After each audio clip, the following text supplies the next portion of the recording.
Kimbo, Natatan Zambi. Hallelujah. To Tata in Zambi, we give him all praise, honor, and Kimbo. We want to thank you all for being with us for another Samba teaching. And we are truly honored for the one who is going to be presenting our lesson for the day. And I'm going to turn it over to Mama Brenda to give a formal introduction. And I'm going to kind of slide out the way. I'm going to be present, but I'm going to slide out the way and allow Mama Brenda to introduce. So, Mama. Siami, Mbote in faith too. We're in for a treat today. I have my lovely sister, Tabitha, with us, and wow, so full of knowledge and wisdom and information about our culture, and we share with one another. She shared with me, I think she shared more with me than I share with her, of revelation about us as a people, the set apart people, the chosen people, the Bantu people who are called Bantu people. Yeah. And I'm just gonna allow her to introduce herself to us. She's gonna bring us a good, I wouldn't say teaching, but revelation, more revelation, because we're getting revelation after revelation that is needed in this hour for the chosen people, the set apart people. And so my sister Dada, if you could introduce yourself, and we're gonna hand it over to you so that you can feed us some information today. We're ready, we're ready, we're ready.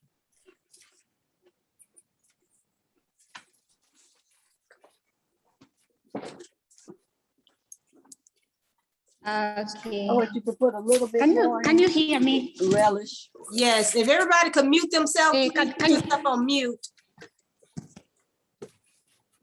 Okay, go ahead, Tabitha. Yes, can you hear me now? Yes. Can you hear me? Yes. Yeah, whenever you don't hear me clearly, I think the internet is like, I'm using the company's internet. It's like, it's not stable, but I know by the glory of the Most High, you're going to make it. Yeah, the devil is a liar.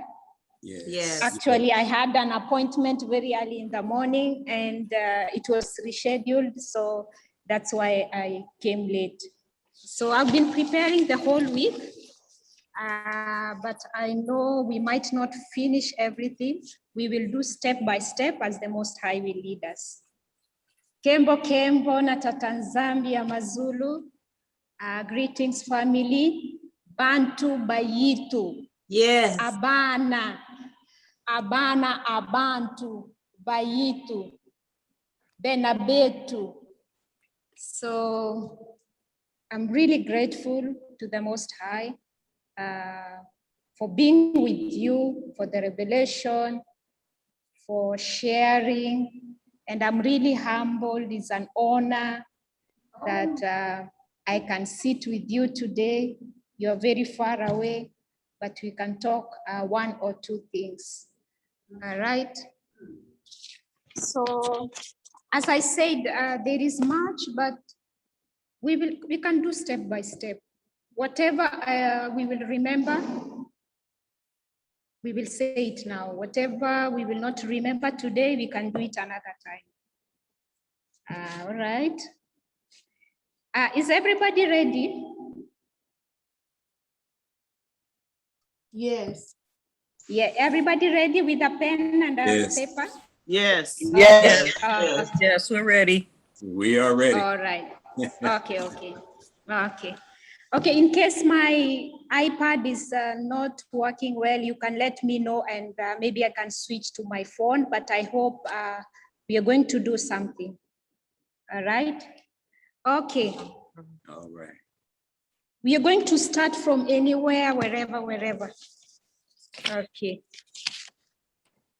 So the intention of me wanting so much to talk to the diaspora is about our story.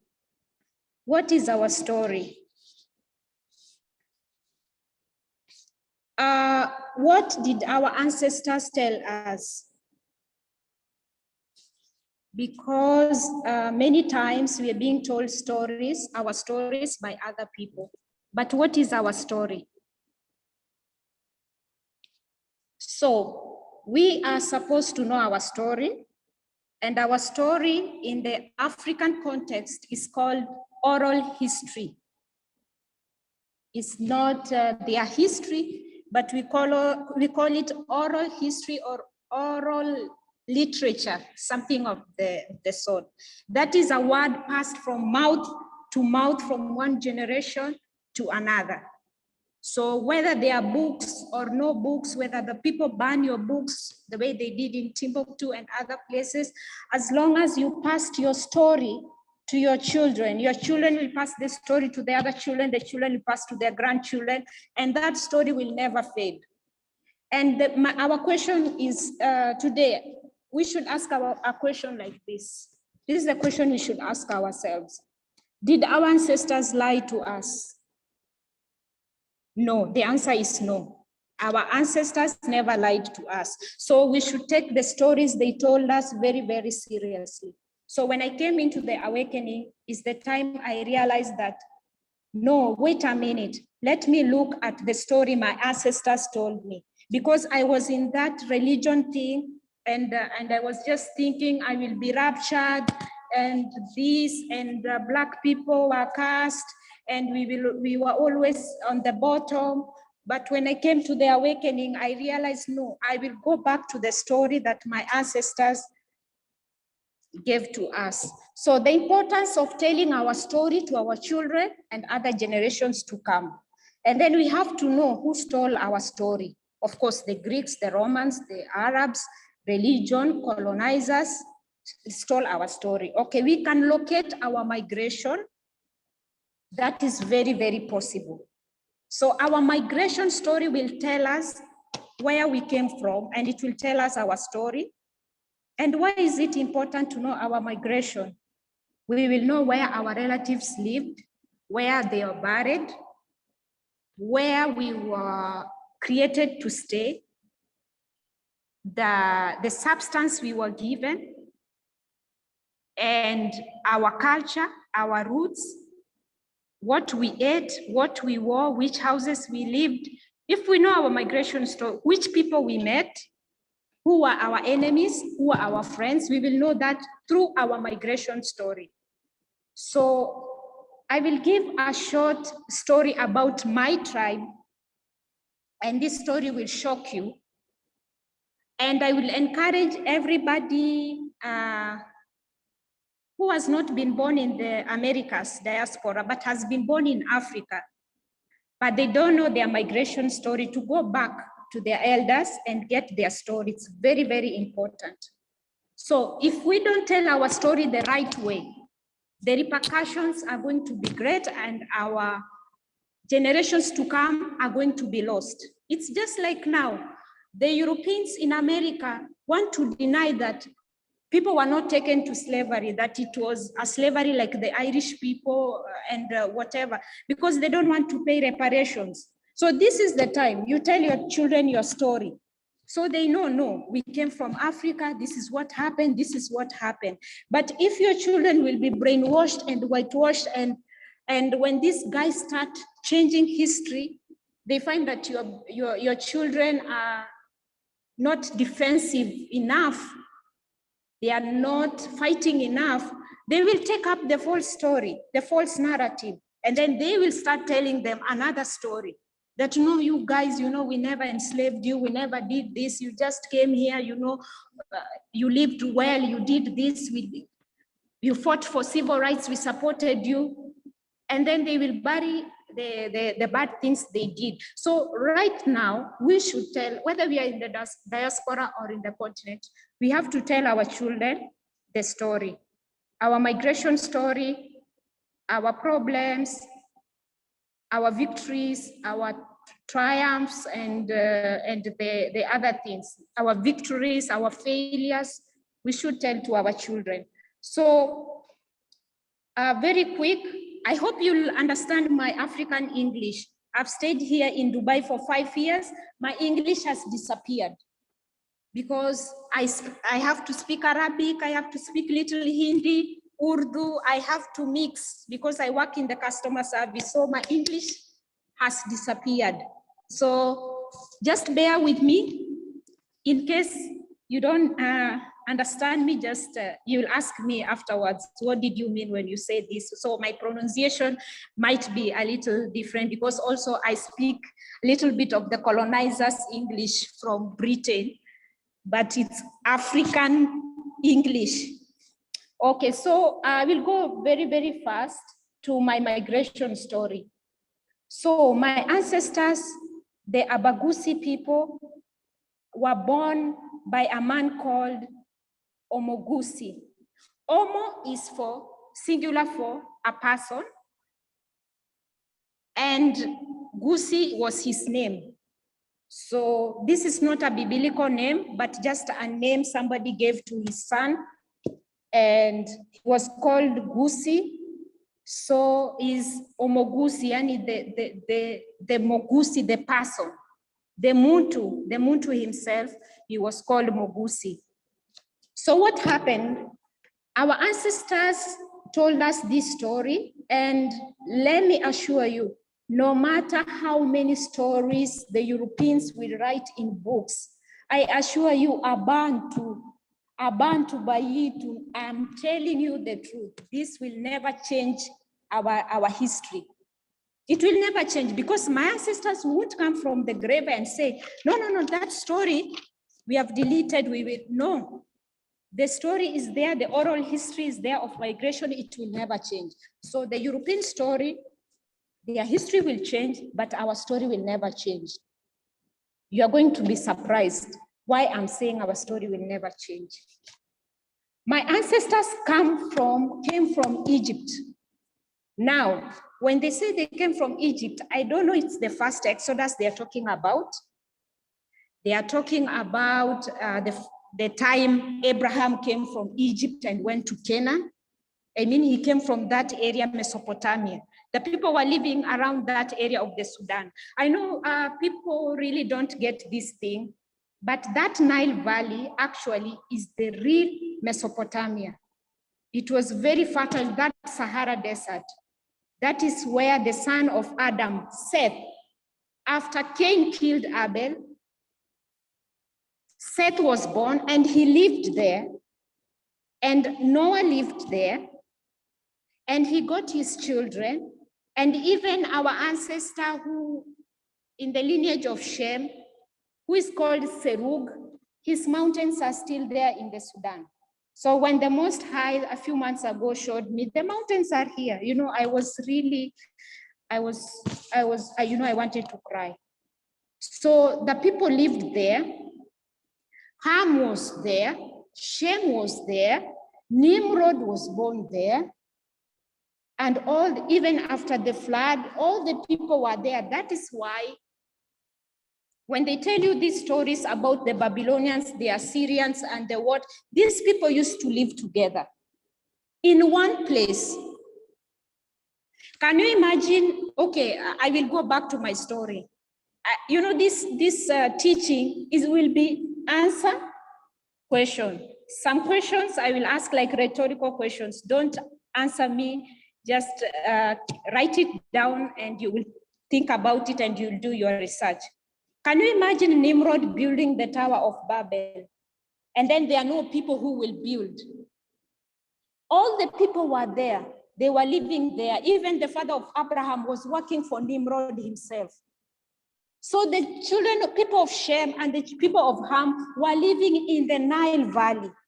That is the Mesopotamia. The Most High told me that Sahara Desert, now you see Lake Chad has disappeared. And so that was where the civilization began. I don't want to give credit to the Egyptians. I don't want to give credit to the Babylonians or anybody else. All the glory is to the Most High. But the thing is this, all our people live, before the Egyptians, we should ask these historians, before the Egyptians, you're always telling us about Egypt, Egypt. Who lived in Egypt before Mizraim was born? That is the question. Egypt was vacant. Who was living there in Egypt before Mizraim was born?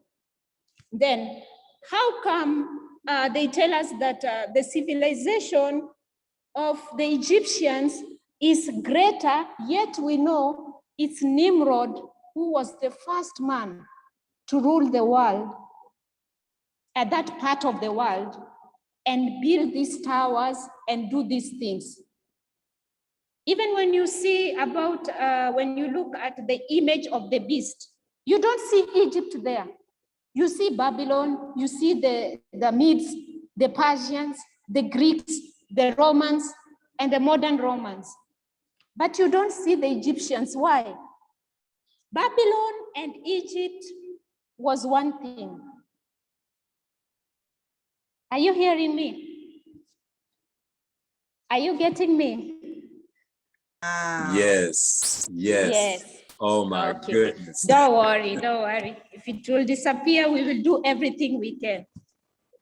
So don't be worried if I will be skipping this and skipping this, because I have a problem. Sometimes the download is too much until the things come and get mixed up, but I will try my best.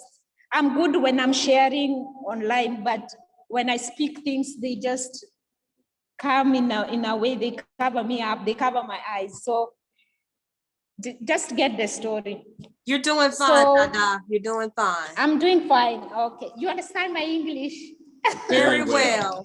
Yes. Okay. Okay. So we were told a wrong story. We were told a lie. You should know that people, this is the Mesopotamia. This is the origin of man, where our ancestors lived, and our ancestors, all of them, all our ancestors lived together, and they died and they were buried in North Africa. Remember, who was allowed to go to the south? Only Abraham was allowed to go to the south. But by the time he's going to the south, the Canaanites, they were saying, this is a free world. This is a free world. They're already going to the south and doing their stuff. So the Canaanites were in the south, but the other people were in the north. So with the time, I will share the photos, the research I've done, and Dada will post on your group for you, and you can do your research, you can pray about it, and you can check it out. So that is the ancient Mesopotamia. So here in Arabia where I live, this is not a Mesopotamia. Why? Reason number one. Are you hearing me? Oui, Yes. madame. Yes. We're hearing Yes, you. yes. Yes, okay. I live in Arabia, and I was talking about civilization, so I'm skipping a bit. I'm going to get my story right. So when the civilizations began, all these people are living together. These people are coming, children of Noah. They are living together. They are living in the same land. So for a civilization to develop, you need timber to build. You need stones. You need maybe minerals. You need iron to make tools. You need land and soil to plant crops and grow crops. You need water, either rain or for irrigation, to grow crops and plants, to sustain your civilization, because you have people who are coming to work for you. You have people in your civilization, in your kingdom, children are being born, they need food, they need clothing, and this kind of things. So when you look clearly, there is no possibility that a civilization would have started in this land here in Arabia, where I am right now, because there is no minerals, there is no grassland. So when these people tell you that Moses was taking care of the sheep in the Midianites, in the Midian desert, at the home of the Midianites. It's very strange because there is no grass here. People don't keep sheep. People don't keep cattle. They keep camels.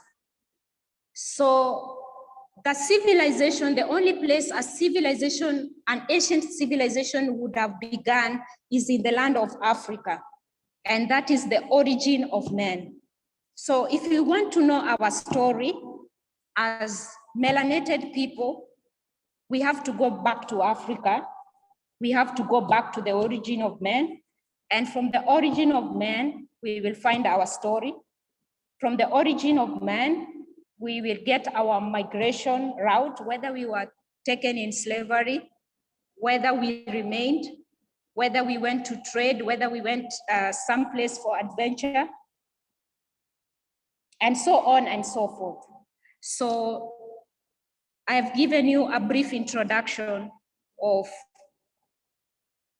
how it would have been in those ancient times. The origin of man, that is where it all started. The Garden of Eden. There must be water, there must be rivers, you must have trees, you must have animals because you needed animal skin to make your clothes, to make your blankets. You need timber to build. You need, like the Nile Valley, they used to do irrigation there. So that is where even the irrigation system or the agrarian revolution started, and the animal husbandry, keeping of animals. So that is where it started. So now we will go to the origin of man. Once we have understood that a civilization has to begin a place like Africa, which is the origin of man, which is Eden. Now we will go back to Africa, and then I'm going to check my migration story from there. My ancestors come from Misri. I'm not very sure if they're talking about the first Exodus or they were talking about the second Exodus, that is Abraham leaving the north and going to the south, or they were talking about the third Exodus. The third Exodus is the Exodus just a few years before colonization. A few years before colonization, people were migrating. And what I can tell you is, let nobody tell you like, I used to live in the north. No, I'm an East African, I always lived in the East. I'm a West African, I always lived in the West. No, people were always migrating, especially the Bantus. They will tell you we were always migrating all over the continent, which means that something was wrong. Something was wrong somewhere, either captivity, slavery, or we had enemies, drought, diseases, maybe our animals died or such. So we were always migrating, don't forget that point. So my ancestors said they came from Misri. So when I tried to trace which kind of Misri, because you have Upper Egypt and you have Lower Egypt, I found out that they came from Upper Egypt, which is this part called Nubia.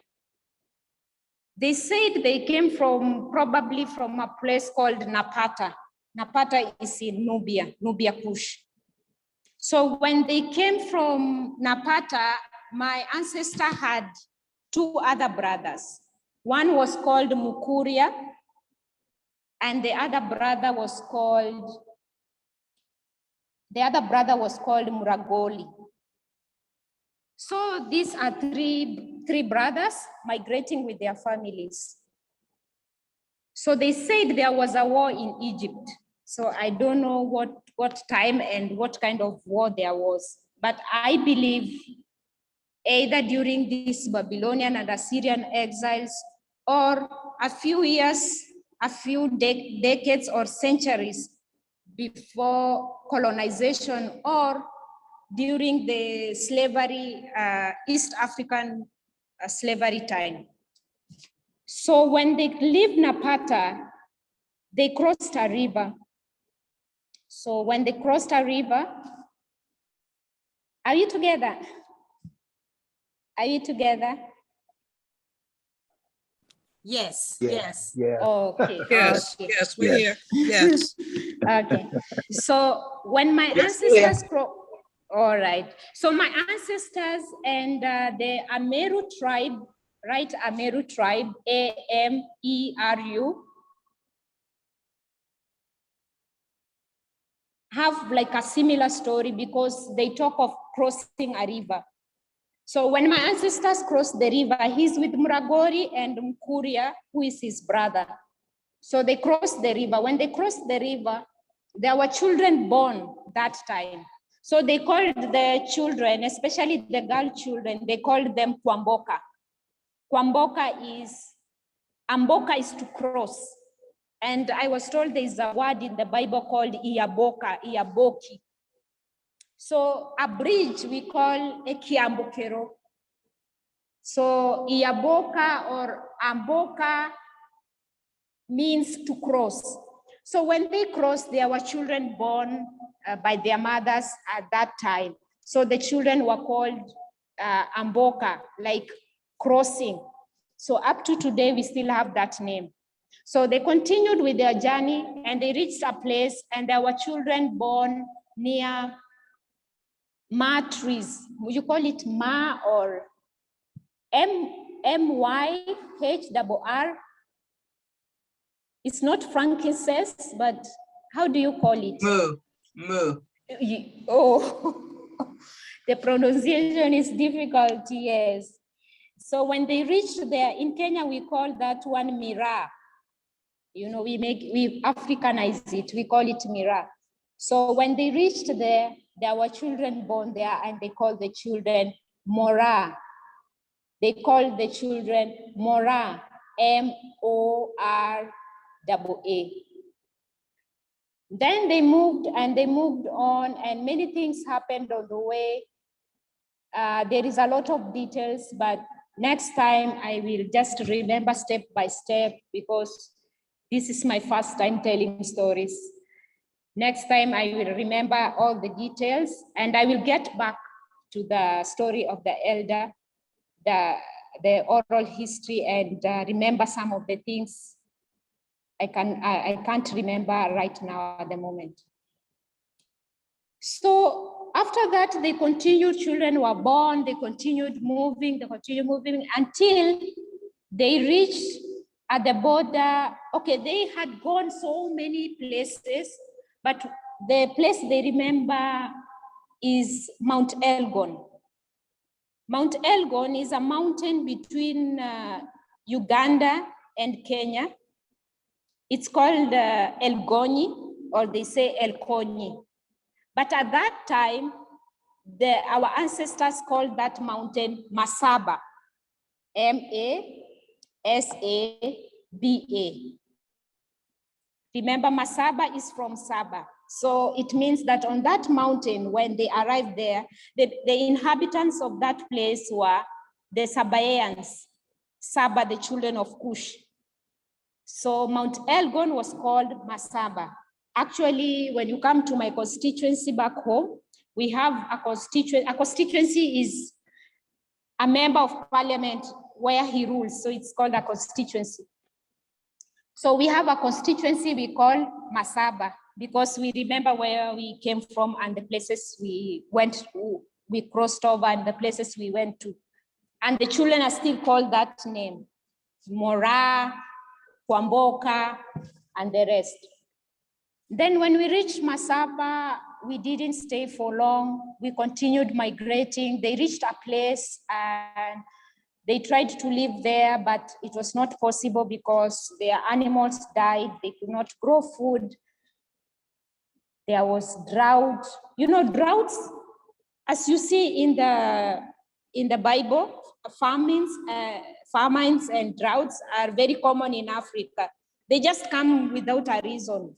There is no even scientific reason. So even from biblical times up to today, sometimes a famine will come to a land. So you have to go to another tribe to get food, some things of the sort. I really don't understand. Even the locusts, you see that is written in the Bible. They can just come, I don't know. So we used to believe maybe when it's not raining, we have sinned. So we had to repent, and it would rain, and we would plant crops. So such things happen. It's very common in Africa. So we said that we called that place, my ancestors called that place Kabianga. Kabianga, Bianga is, anga is to say no. Kabianga is to say they have refused. Everything has refused, like everything cannot grow here, the animals cannot thrive, our children are dying, so we will leave this place. So they left that place and they reached a place they call Kericho. There is something happened there with the Nilotics, because when we are migrating, there is war in Egypt, there is other Nilotic people migrating at the same time. There are Nilotics who went before us, and others are following us, and us too, we are on the way. So when you come to East Africa, mostly, you ask the Bantus or the Nilotics, they will tell you, yes, we came, but the Bantus will tell you we came on foot. Some Nilotics came using canoes. They came like with these small ships, small boats, small boats. So you can see that these Nilotics, most of them were fishermen, and so they knew very well about the Nile. So when these historians tell you that the Nile River is not navigable, they are lying to you, because how come these people came from Egypt and they came to the Great River Lake places, they arrived there and they came with the boats. So it means that the river was navigable. They could navigate, they knew how to come using those small boats. So they came by boat, but most of the Bantus, they had to go, a long way. And most of them say they came on foot. So there is a place in my province that is called, a small place, it's like a village that is called Isena. So I was asking myself, which Isena is this? Why Isena? And then I saw on some old maps in the southern part of Africa, there were people who were called Sena tribes. Because our ancestors, they can call themselves anything. They are Bantu, cannot joke with them. They can call themselves a name of a tree. They can call themselves, even today they go to Florida, they come back, they can call their town Florida, because they always want to keep these memories from where they came from. So I believe they wanted to keep the memory. So they always name places. So I said Isena, although there is another word that is near to Isena, which is Egesena, but Egesena is a different word. Egesena means a small cloth that people used to wear, like to cover their private parts. It's like, it was made of leather, something of the sort. So they used to call that thing, that small piece of cloth for covering the loins, the loin area. They used to call it Egesena. But now Isena, E, which is I. In Bantu, I is E. A, E, O, U. So that is the Bantu alphabet. So the vowel I, we say E. So E is normally for like a place. It's like Ma, when you say Malawi, Ma stands for the place. Or K, you say Kenya, Kenyenya, Kerugoya. K, there are some like prefixes. So the Bantus normally use prefixes, but in English, you will see, in European languages, you will see suffixes. So when they want to say you are from America, they say American. But for us, we have a prefix. We will say Mo America, Mjerumani. When we say a German, we say Mjerumani. You know, we start with the prefix and then the word of the country. But for the English, you always end with British, American, Islander, something of the sort. So our language is different. So I said Isena, then there is Sena tribe. Then where are my ancestors coming from? So they come, the three brothers. They reach a place called Keroka. Of course, on the way, many years. This is a migration that is taking years.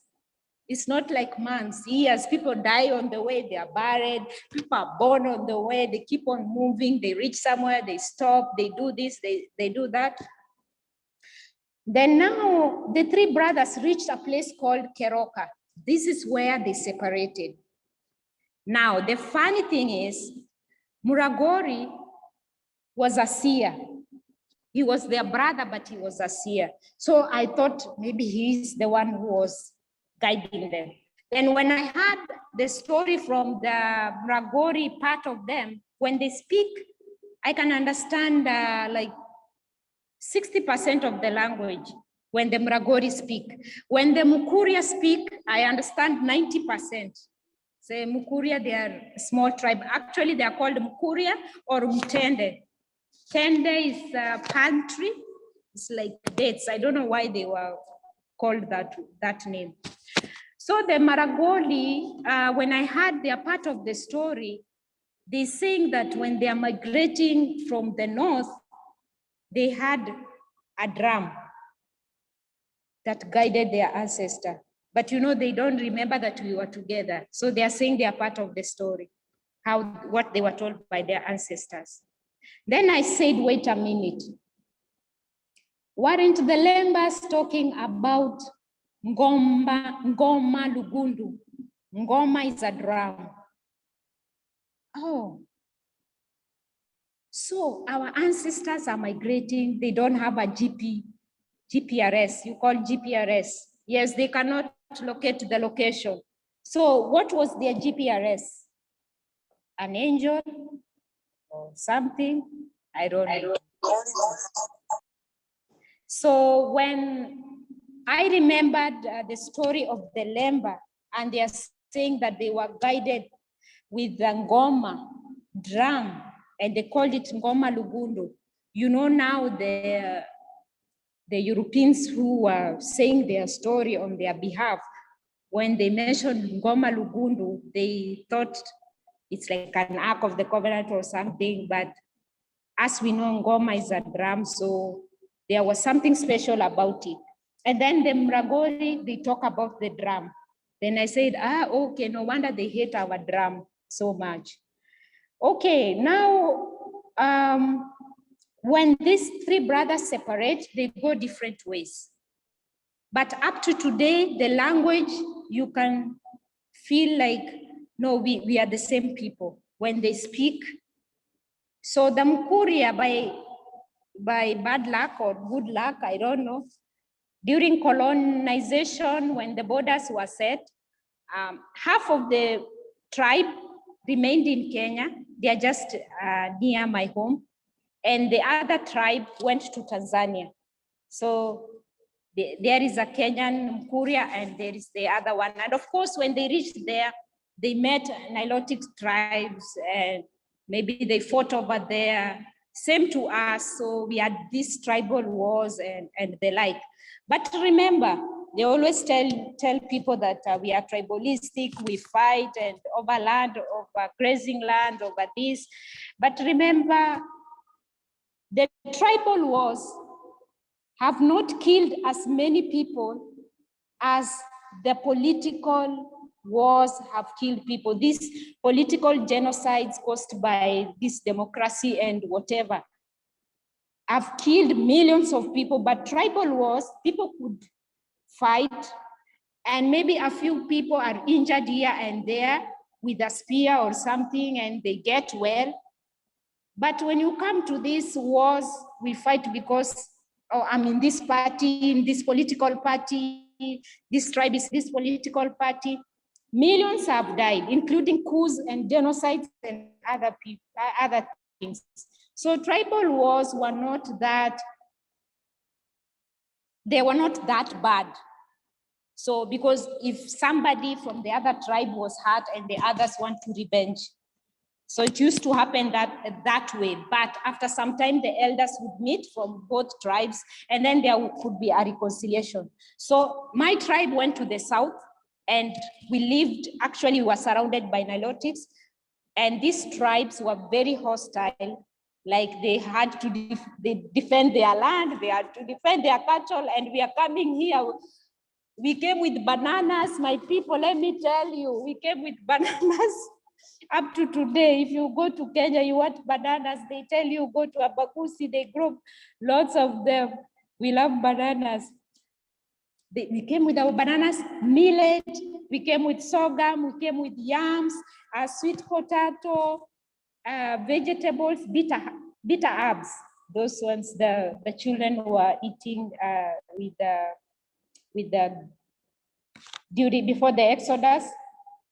Those herbs, the bitter ones, we still have the bitter herbs in Africa, bitter than the other things they tell you. So that is the story of the migration of my ancestors. There are many things that happened along the way, but when I remember, as time goes by, I will be telling you. So I started locating. My ancestors were called another name, Abakosova. I said, when I Google, it takes me to Kosovo. I said, but we are not in Kosovo. It seems that name, nobody knows about it, like these historians and the rest. But us, according to our story, we know that is our other name. And I found a place called Soba, and a closely related name in the Bible and in Sudan. Then I said, okay, it's true that we came from Misri. Most of the tribes, they are saying. Even I asked my Luya friend yesterday, and she said the same thing. Our ancestors came from Misri. So we were migrating from the north, and we're coming to the south. So that is the story of my ancestors, and it will not change. No matter what kind of history they tell us, I am very, very sure our story is not going to change. And this awakening has done a lot of good things to me, because it has made me realize that the story of my ancestors is very, very important than the story of the other people, than the story of the people of this world. So that is how my ancestors arrived, and they continued living their life, and they were good farmers, and they did their traditions. Of course, there were things that were off, but when you look at the culture was very rich. And there is one thing I would like to mention that I noticed in my tribe. You remember when the Messiah was being born, there were men looking after cattle by night. So my tribe used to do that. So they had what they called ebisarate. It's an enclosure where only men stay. And then those boys that have gone under circumcision, they will be brought there during that period. If they are, after they go through circumcision, they will stay with the elders here, and the elders will teach them how to protect the community, how to keep the laws, how to stay, how to keep the culture. So my ancestors used to have those homesteads, those sheds. They used to call them Ebi Sarate, Nazareth, Nyasaraten, you know. So they used to have those mangers where they keep the cattle, and they could sleep there. So their wives would bring food to that place, and still they used to take care, like all the community, all the village, the people bring their cattle together. There was that oneness, there was that unity, there was that love. So they keep the cattle and they guard the cattle by night together. They watch over the cattle by night. Up to today, there are some homesteads in my area.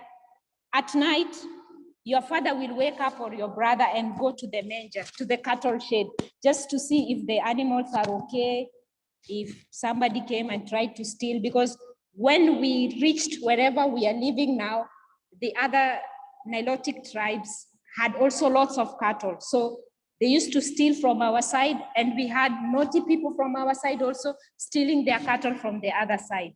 So we used to watch.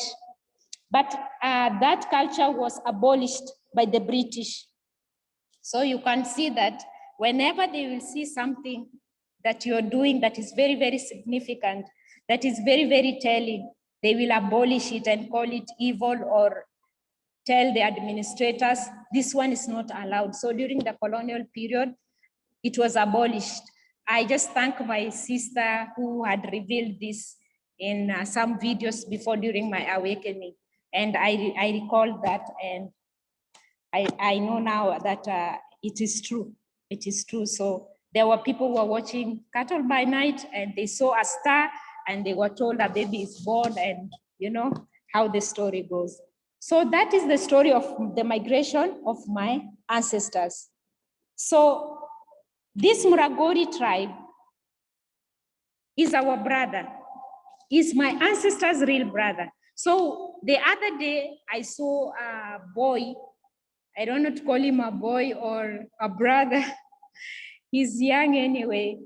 And he said, no, you know, we are the people of the book, and the people are saying that we came from Saudi Arabia.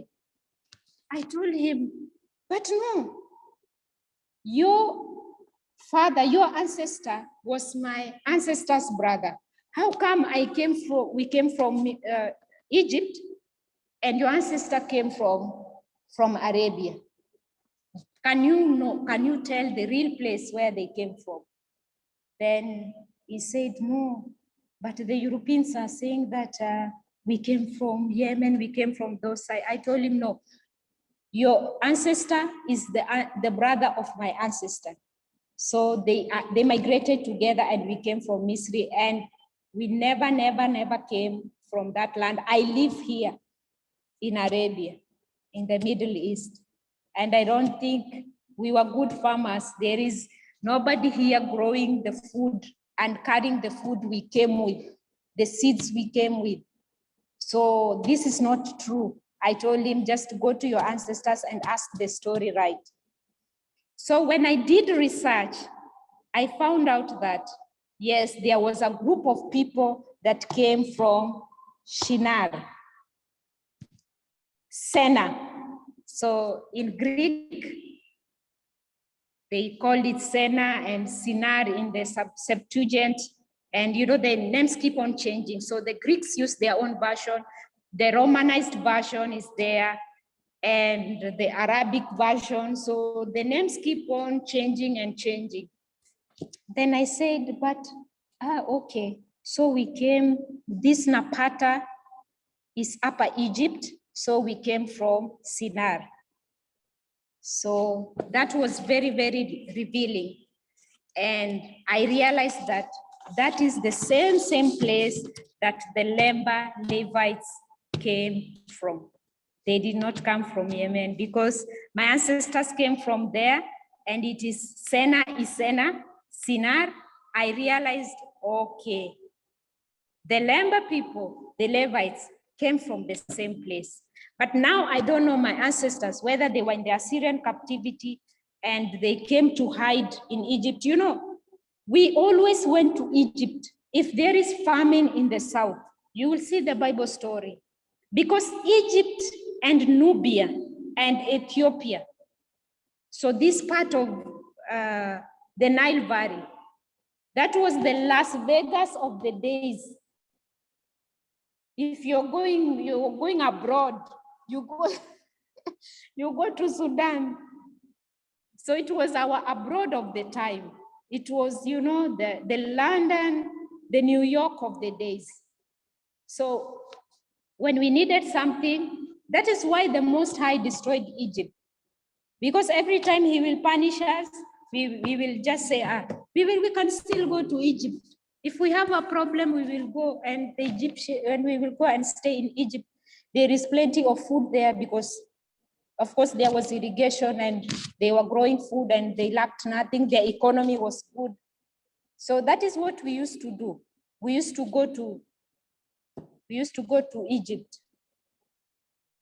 So I realized that the story is true. So my people, if we know our story, it's very, very important. Can you imagine if I had collected this story earlier?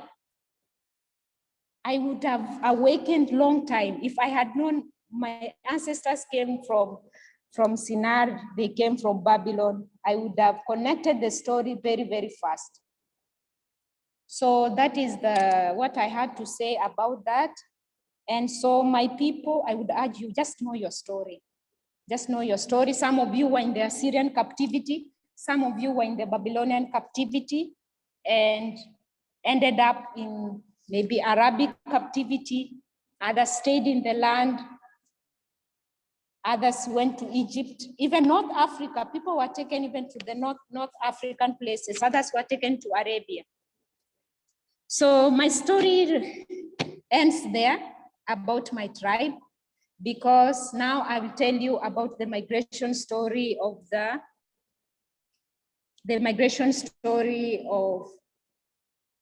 other people as well, just briefly.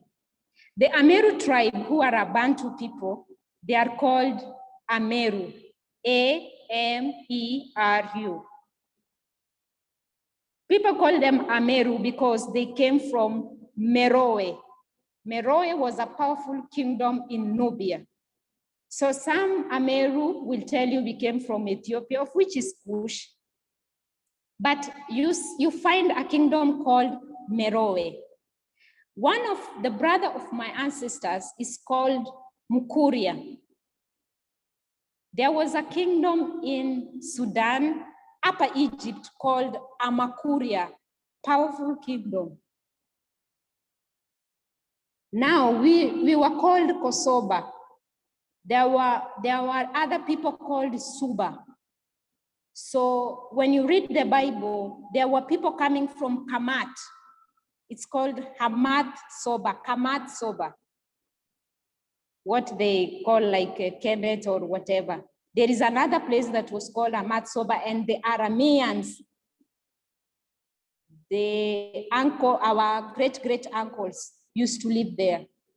So you see that this Suba, people might have come from either that Kamat of Suba or the Soba that is in the Sudan. So our ancestors, wherever they migrate, they call themselves wherever they came from.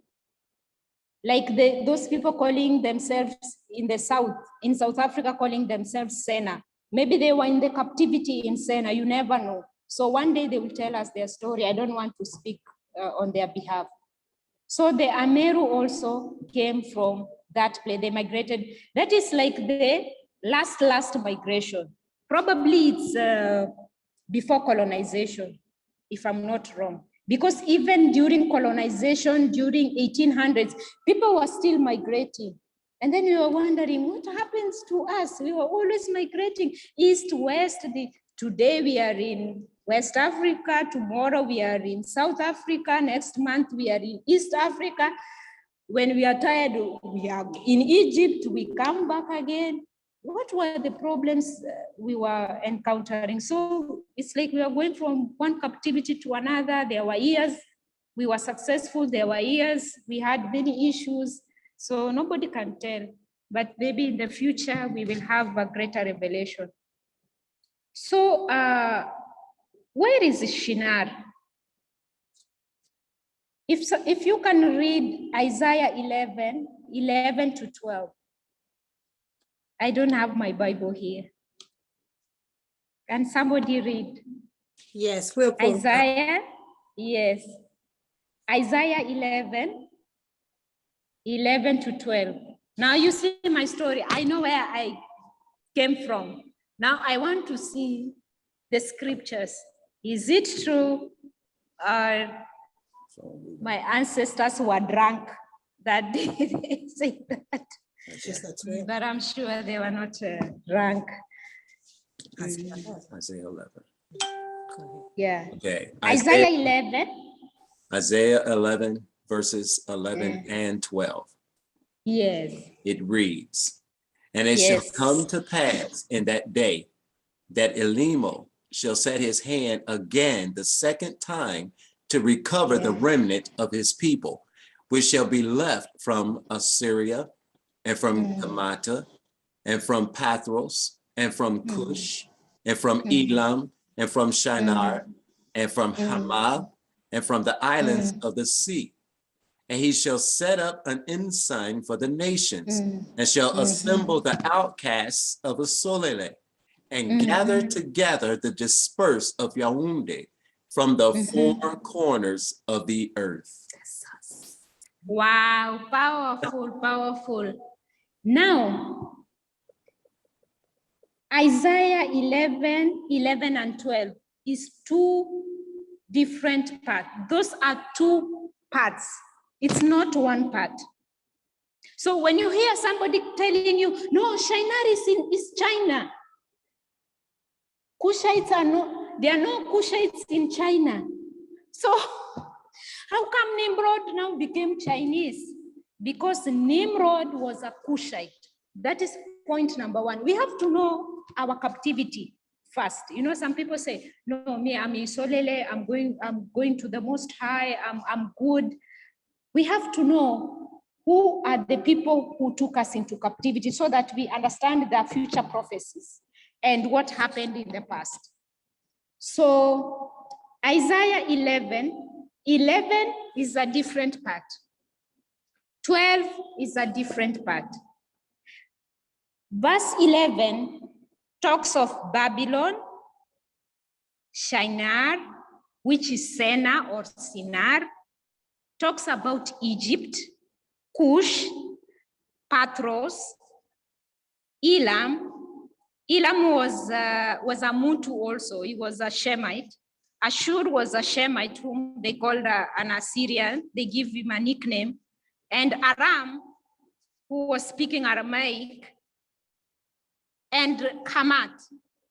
Hamath, these are Canaanites. This is a clan. Hamath is actually a clan name of certain Canaanite tribes. So you see they are called Hamath just like Ham, like their ancestor Ham, and then they were called Hamath. So when the people say Kemet, maybe it was a mix of the Egyptians and these Hamathites, we don't know. So Babylon, Shinar, Egypt, Cush, Pathros, Elam, Ashur, Aram are in Africa. That one we close the chapter. Why?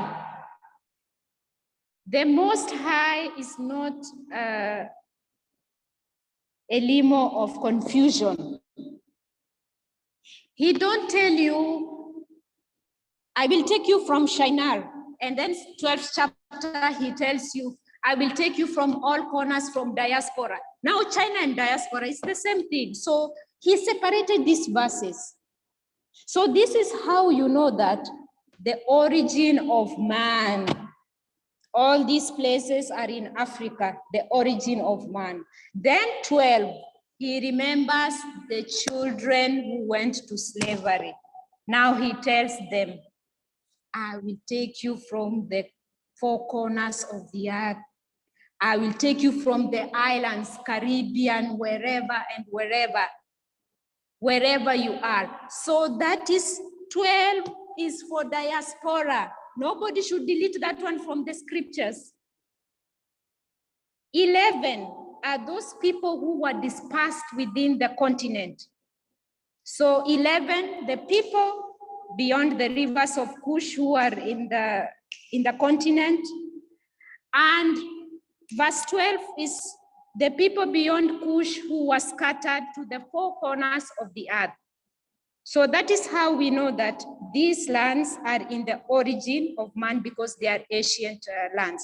I will share a clip also. There is somebody who wrote a book about the old Babylon. We have new Babylon, you know, and we have ancient Babylon. We have New Assyria, ancient Assyria, New Jerusalem, ancient Jerusalem. So we have two. It's double. So you have to be very, very, very, very, very prayerful, very focused, very attentive to the voice of the Most High, and read the scriptures and again and again and again. And you will see that all these lands are in the continent of Africa, the origin of man. And verse 12 is those who are taken away from the continent by ships to the islands of the sea and the four corners of the earth. But there are those who were dispersed within the continent. So you find that Aram, Ashur, and Elam, Babylon, Shinar, Egypt, Cush, they are north of Africa, that part, above the equator, that part, majority of them. So Aram, our ancient uncle, is there, Ashur, Elam, and how do you know this?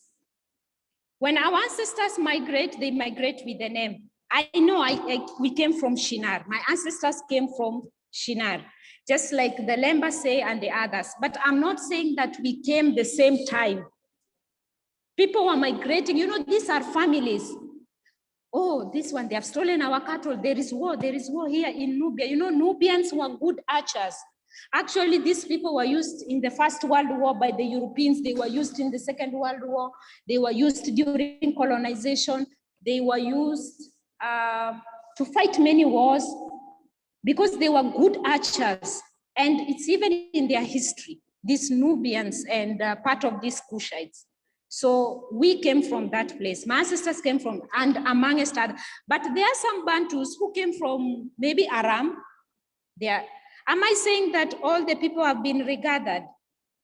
Majority of the people have come from these lands. That is within the continent. But I know this kind of chapter, people will not believe. They will say it's a future prophecy. But to the Most High, you know, one day can be 1,000 years. We don't know. Pre-colonial, when people are running during slavery, people are trying to hide, running from the coasts, running from Ethiopia, running away from Sudan. There is war here, there is war there. People are being captured. People are going to the interior. People are going to the wildernesses. We don't know. So majority of the people now, you can see that majority of the Bantu by now 19th century, they had moved from Sudan and come down. At least by the 19th, although the people in the south, like the Zulus and the whatever, they had stayed there for long and they had endured, you know, the Boers, and from maybe the 15th century, they had stayed down in the south for a long time. But for us, I believe there was another migration very recent before colonization. So maybe the Most High has been gathering people slowly. So the question is this: the coming exodus, are people just going to come all at once, or the people are going to come by bits, That is what we should ask ourselves. That is what I'm thinking, because now I know most of the people came from Kush. It's like all of us, majority of us. I know there are tribes trapped in Somalia, Somali Bantus. They are still in Somalia. Others don't speak Bantu. They are speaking that language. I know there are people still maybe in West Africa,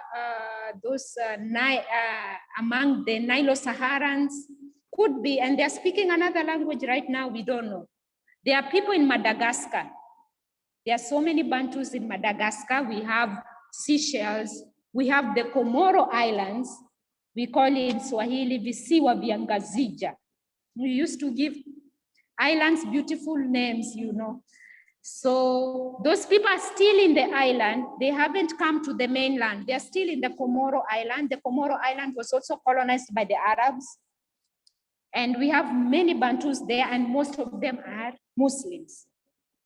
So there are still people in the islands, and there are still people in the diaspora. So our question is this: are we going all of us to pack just one day and move? No. The Exodus has begun. It's only that people don't want to believe. It's like this, slowly, slowly, slowly, slowly, until we are all gathered. That is my belief. But anyway. Hallelujah. But anyways, we will wait for that ahead. But it has begun. It has begun. And don't forget that even the children of Egypt will come back. So those people who are calling themselves Egyptians, they are not lucky. So the children of Egypt, they were punished also and they were scattered. Maybe they are the ones suffering in Niger, Chad, and all these areas. There is war, we don't know. So whether they'll be 10 or 100, they will come back to their kingdom, but the Most High said their kingdom will not be great like before. So they will come back. Even us, we will come back. The Egyptians will come back. What about us? We will come back. That is a must. So those two verses are talking of Bayitu in the continent, who was scattered within the continent, and Bayitu outside the continent. So all of us, we included there. So these lands are all in the land of Africa, in the origin of man. So Babylon, the ancient Babylon, where Babel was built, they are saying is called Old Cairo right now. Cairo is also a Bantu word. Old Cairo, they are saying it's called Old Cairo. So when you Google and you look for Babylon, it is Arabized. Now the name is called Babylon. It's on the Nile River. Remember the Babylonians, the thing that you should remember always, the Babylonians built the city along the Nile River. They built cities on the rivers, and they built also sacred places, like where they put their gods and all that kind of thing. And then the Assyrians, who is Ashur, a Shemite, who was also became wicked because he's living near the Babylonians. He also took us into captivity. He didn't come from very far to take us into captivity. He came and overtook the Babylonian kingdom. And he even went to Jerusalem. He captured people. He captured those northern tribes. So Assyria, Babylon, Egypt were living close to each other, and Cush.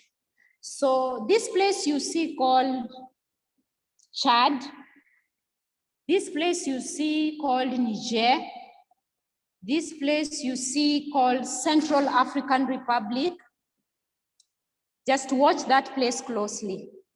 There is a place Assyrians built their kingdom called Kuta. I could not find the other lands. Kuta. So there is a mountain between Central African Republic, I guess, and Sudan called Kuta. And there is a Bantu tribe called the Akamba people. When they came south, I don't know, they were in the Assyrian captivity. My goodness, this story, I don't know when we will really get this story right. So they came to Kenya, and when they arrived, they named a mountain Kuta. Kuta was a city in Assyria. They say Assyria, but it's Ashur. So now we know that these places were in Africa. They had to tell us that these places are somewhere else. They tell you Shinar is in China. Is this the story we will tell our children? So we need to know our story. We need to know our narrative so that our children will know the real story, what really happened. So Elam, did our people know about the Elamites? Yes. Our people knew about the Elamites. Actually, when you check in the Swahili dictionary and you type Elam, what it tells you the educated ones. it tells you the civilized people. Elimu means education, knowledge. Elimu means knowledge. So the Elamites are called according to the Swahili language, they refer them as the very, very educated people, the civilized people, very knowledgeable people. So our people had contact with the Elamites as well. Maybe they conquered them, or they did something to them, or they took them, they captured them. There is a possibility. So we had many enemies, even our uncles, our own cousins were our enemies too. So what about Aram? They say most of our Bantu language has Aramaic. So it's very possible that the Arameans, they also did something to us. And they lived close to us because we are from the origin of man. We are native to Africa. We are not native to any other land. Of course, there is the narrative out of Africa. It's possible that the people from Africa migrated and went to the other lands, but that does not make those lands the origin. So if they came to Arabia, like the Puntites, or you see there is a desert there in Ethiopia called Ogaden, and there is a place called the Gulf of Aden, not Eden, but Gulf of Aden. Aden was a son of a person called Foot. And when you come to the Horn of Africa, you see Somali, Puntland. And Aden is a very common name among the Somali people there in the Horn of Africa. So it's very possible that there are some Futites who went to Arabia, especially places like Yemen.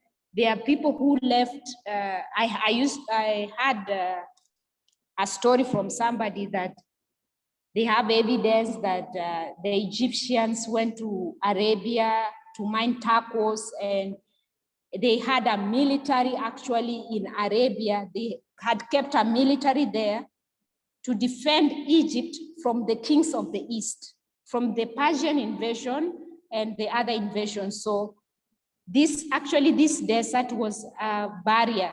This is the desert that made Egypt to thrive, because it was a big desert, and by the time the enemies come across the desert to come and attack them, they are ready with their chariots and the rest. So we should know our history. This is not about giving this credit and this, or we are giving credit to the Babylonians.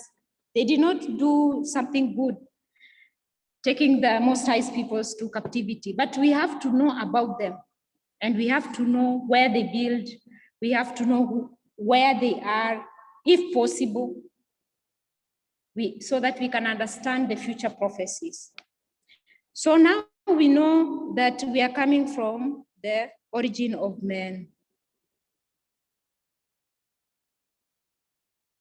So we know we will be gathered, and the gathering, it's very possible it's going on and we are not paying attention. Could be. Could be. So I don't know how many minutes we have. Okay, I will just give you a short, how many minutes do we have left? You're fine. Did you want to ask some Alright. questions right now before you go to the next one? Okay. Yeah. Okay. You can ask, yeah. Raise your hand if you guys have any questions, and we'll go in order and take a few questions, and then we'll move on and give her an opportunity to finish up what she has, because we want to allow her to be able to have the time to share with us what she has. If she need to come back next summer, that's fine. This is information that we need to know. We need to, as she stated, we need to know our history. We need to know our story, not his story, but our story. Yeah. No questions. All right, no questions. You're doing an excellent job then. There's no questions. Okay. All right. So briefly, I will give evidence of, okay, now I've talked about my ancestors' migration story and a few tribes. And with time, they will tell you that, and maybe I will share just something to read so that they can also have time to research for themselves. So I want to share something small about our exodus from Egypt. Because you see, when you read the book of Numbers, it's like they put this place here, this place here, this place here. So it's really difficult at times to connect what really happened. So they tell you they came like this and they came like this and they crossed the sea and there they went. So you notice that during the Exodus, Moses went through a place called Mara, M-A-R-A. Mara means in Bantu, sour or bitter. So we call Alika, we call it Amarwa, Malwa. When you say it's bitter, you say Mala. It's fermented, you say Mala. We have a beer from the Amarula plant. In South Africa, they make Amarula from Amarula plant. So Rula is that getting bitter. Amarula is the beer itself, or you can say my milk as Amarula, like it has gotten sour or more bitter. So that is our word. Now, the places you see called Mara, there is one Mara in Sudan, there is one Mara in Ethiopia, there is one Mara in Eritrea. Not here, no. So now you know that, okay, these people were coming like this, they might have been somewhere there. So I will share those photos and whatever Dada will post in your group and you will have a look. Then I said, okay, if that is Mara and it means bitter, those are my people who are there. And those are my people who were crossing there. Actually, Mara is a very common word. You hear Masai Mara. It's a river called Mara. And that is where you have the greatest wild beast migration. So while the wild beasts are crossing a river called Mara at the border of Tanzania and Kenya, as we are complaining, the other Mara has bitter waters. So you can see the connection. So from there, they come to a place called Elim. In the Bible, they say E-L-I-M. So there are many places in Nubia, Kush, this place of Eritrea that are called Elim. So when you go to Eritrea, just near the Red Sea, there is a place called Elim. T-S-E. That is Bantu, that is Aramaic. Selim, se. TS is a sound. You don't pronounce it, it's a sound. So you see some words in Africa with T. They start with T and then S.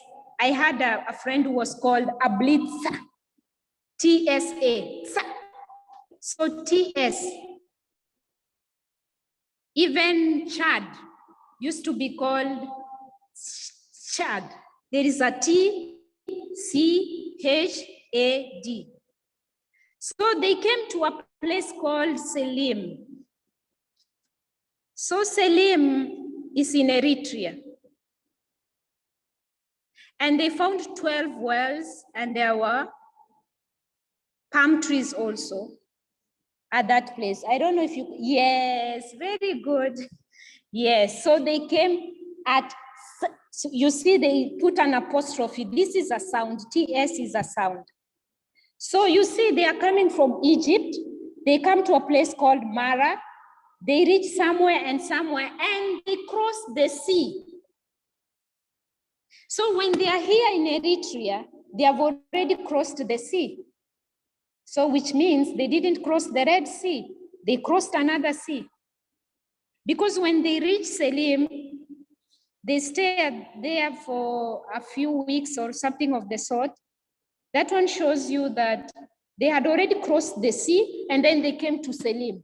So if they had crossed the sea and they are in Eritrea, or they had crossed the sea and they are in Ethiopia, because these places have similar names. Because before we never used to have boundaries. So you don't know the ancient boundaries, how they were. They were from north to south or east to west. We don't know. So you see, they had already crossed the sea and they reached at Selim, which means when you reach in Eritrea and you have already crossed the sea, there is no sea crossing again. It's finished. You're not going to cross the Red Sea again. Where to? Because the sea, they had crossed the sea and then they came to Selim, and then now they will go to the wilderness of Sin, and then they will reach Sinai.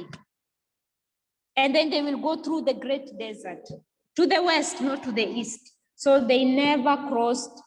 My ancestors, your ancestors never crossed the Red Sea. They did not go to Arabia. They went deep into Africa. So that one is evidence number one. I wanted to tell you to inform our people, just go and do your research. The other names you not understand, you not find them probably, but you will see that really, we did not cross the Red Sea. Because once you reach Eritrea at that place, I think it's a desert kind of a little bit. You are not going to cross any sea any further. So another question is this. Were we civilized? Yes, we were very, very civilized. Did we build houses of stone? Yes, especially the walls. We used to build walls of stone and the houses of the kings. And we always used to guard our houses, our compounds, what we call homestead, boma. In Swahili, we call boma. So when we came with great substance, what did we come with something, or we just came and became what the Europeans said that we were savages? No, we were doing brain surgery. My tribe, I can give like an evidence, when the colonizers arrived, they found them doing head surgery. They were doing even cesarean. So we had medicine, we had our own skills, we were building our own houses. We were blacksmiths, very skillful. We mined iron, we smelted iron. Even before the Europeans knew how to smelt the iron, we were smelting the iron. If you see our pottery, we had very beautiful pottery. We were good sculptors. I can give an example. In Kenya, we have 2 tribes that do sculpting. My tribe does sculptures from stones, and the Akamba tribe, they do from wood, like indigenous good wood. So we were sculptors, we were good farmers, and we used to do what in the modern world they will say slash and burn. So we always left the land to rest. We always left the land to rest. Just like the scripture says, you should give land its resting time, like a Sabbath. So we used to take land, grow crops, and then after some time, we will leave the land to rest. We will move to another place and do the same. So that's what we used to do. We never used to overwork the land. So every tribe has a migration story. So when you go to Africa, just ask them, where did your ancestors come from? They will not feel bad. They know when you ask them who they are, they know that there's something you want to know, and it's normal. So they will give you the story, they will tell you what happened. So by the time we reach Eritrea, we have already crossed the sea. Either it was the Nile, or there was another sea, or a lake, or a bay, or something of the sort. So we never went to Arabia. We just came to the Kush area, and we went to there is no other great desert in the world. It's the Sahara Desert. That is the great desert. So that is the great desert where we went to. Okay, I remembered one thing. There is a time I was discussing with Dada about wildernesses. You know, the wildernesses and the plateaus are really mentioned in the scriptures. And then we were looking at Tanganyika, Tanzania, Tanga and Nyika. Nyika means wildlife. Nyika means a grassland or wilderness. And then we went south, we found there are some wildernesses in Malawi. There is a Nyika National Park in Malawi. It means the land of the wilderness. And then there is a land that has always been in the maps, and I used to wonder, what is this name? Manika. Manika. Manika means Manyika. Nyika is a plateau or a wilderness. You see? So Nyika is a wilderness as well. So this, you can see that when the Bible is saying wilderness, it's true, it's a wilderness. If the scripture says it's a desert, it's true, it's a desert. So let's take back our narrative. Let's take back our narrative. I know we are Googling things and then they tell you, you know what, this was here, Jerusalem was here. No, we have to ask. We have to read the scriptures and really see that, does this location fit what the scripture says? So Manika, when you see Manika in Southern Africa along the southeast near the Indian Ocean, just know that Manika means Manyika, yani the wilderness. So what else? Okay, I will not go in any order.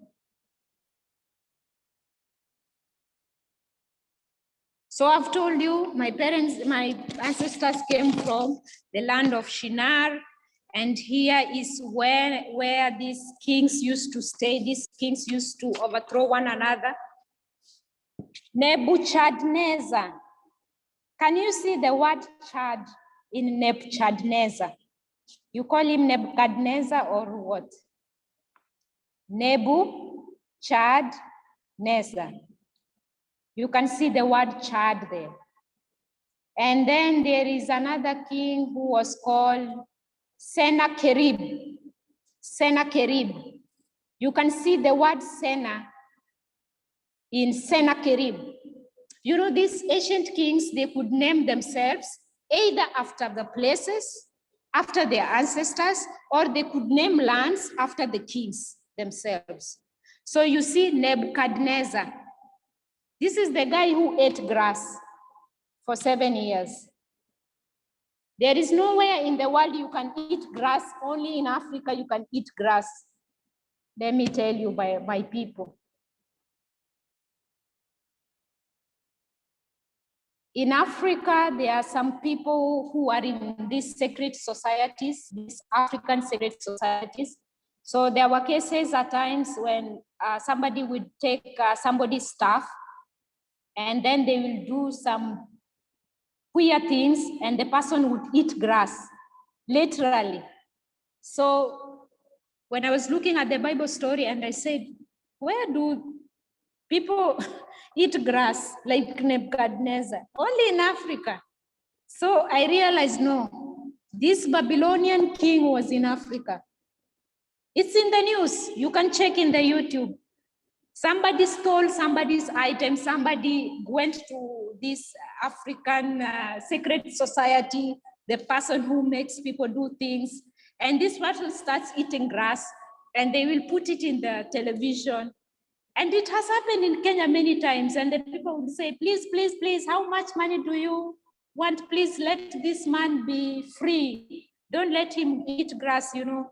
So I said to myself, Nebuchadnezzar was in Africa eating grass. There is no grass here. Nebuchadnezzar would have eaten for 7 years. There is no grassland here.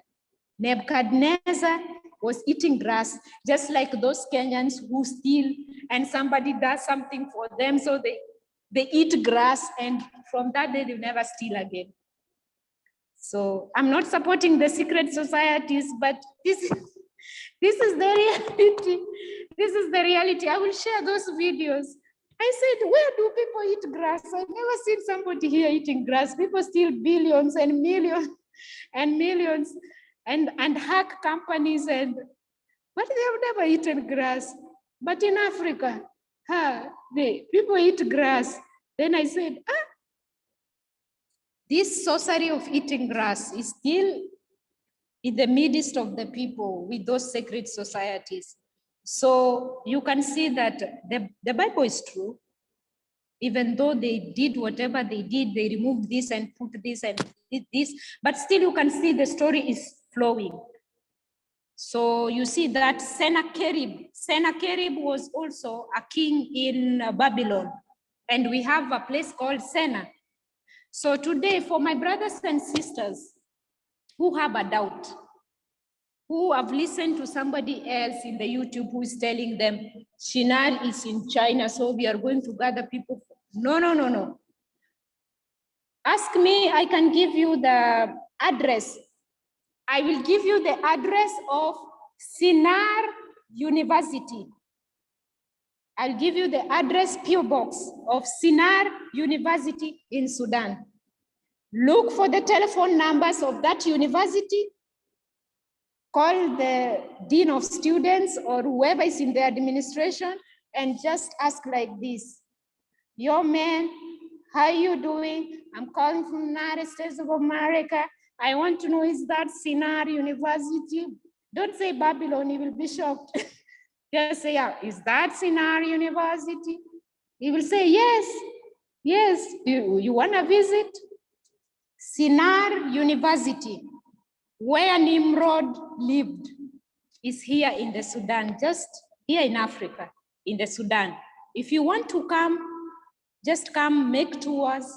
Don't go to Egypt alone. You know that people from diaspora come, they go to Egypt and then they go. They don't go to Bantu land. They come, go to the Sudan. Are Cushite unhospitable people? No. You'll be surprised. They are very hospitable. Go to Ethiopia. Ethiopia has got many, many secrets that need to be unlocked because there was Christianity in Ethiopia for centuries. The Greeks were in Ethiopia. The Romans were in Ethiopia.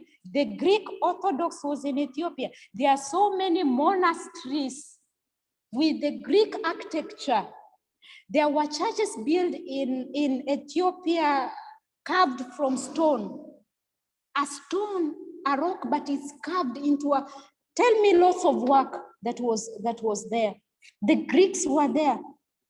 Then you want to tell me, where did they get our scrolls? When they got our scrolls, maybe they went and found maybe some Bantus who were living in that area of Kush, and maybe some people in Kush as well.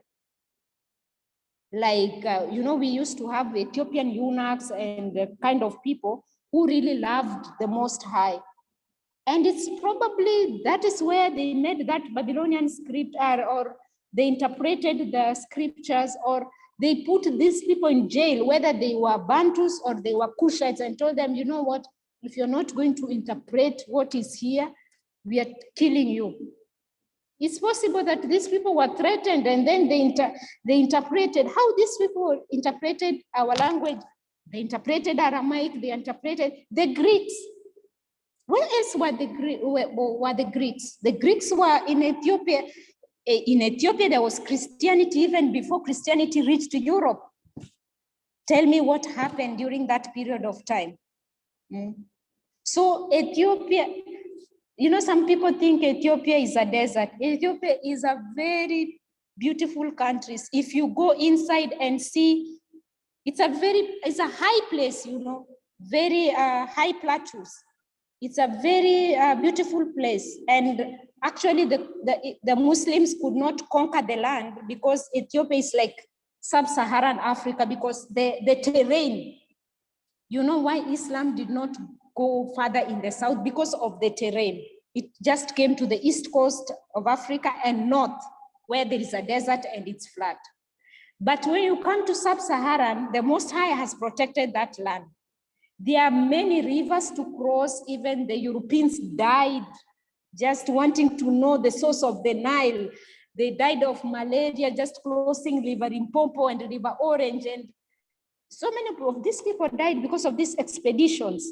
They risked their lives because they want to make a name for themselves and they want to make history for themselves and their teams in Europe. People died here. So sub-Saharan, it was not easy to conquer. That's why now they're inventing a lot of technology. They want to make drones. They have these satellite images so that they can watch you over and over and whatever. But in the ancient times, you see, they could draw maps and then they could say, an undiscovered, you know, interior. We don't know much about this. We only know there is mountains. So sub-Saharan is very, very much protected with those plateaus, with the mountains, with the hills, the waterfalls, and most of the rivers in sub-Saharan, some are even not navigable. We have a lot of lakes and rivers, but you find they have waterfalls, they are like this. And then now the most dangerous part of it, the wildernesses. So they always laugh at us and tell us, you are jungle people. They don't know jungle people are surviving because you're surrounded by these wildernesses and there are beasts there. So you come for me, you meet the beast eats you up, and then I'm safe. So now you know why this religion, as much as it was very much for many, many years, and for centuries, they traded in the east coast of Africa, why the religion did not go to the interior, because of the terrain. Same thing with Ethiopia. So the Ethiopians, you know, these people are Kushites, they are fighters. These people are fighters and they have fought also for a long time, but we need to know what really happened in Ethiopia. And there were also churches built in Sudan and in Egypt. And these churches were destroyed to hide history. So there is a time my sister shared with me about Perpetua and these women who were martyred, the early congregation, ecclesia, not church. So you see that in Sudan, they built something that is called the Aswan Dam from Egypt, and then it came to Sudan. And there were so many things underneath the ground, and they removed the native people who are Nubians, who are called Aswan, from that region, and then they built the dam. And I think there are so many artifacts they removed and they hid, or they looted, or such a thing. So you have to look closely at Sudan so that you can know about the Assyrians. The Assyrians were black people. They were children of Shem. They were just like us. So they didn't come from Arabia or something. They just lived in North Africa. Those our relatives used to live near Egypt. They just used to come and go. You know, that was the Las Vegas of the days, Egypt and Sudan and Ethiopia. Those who were New York, those who are going abroad those days. So our uncles, great uncles were living around that place. So if you have a chance, go visit Ethiopia.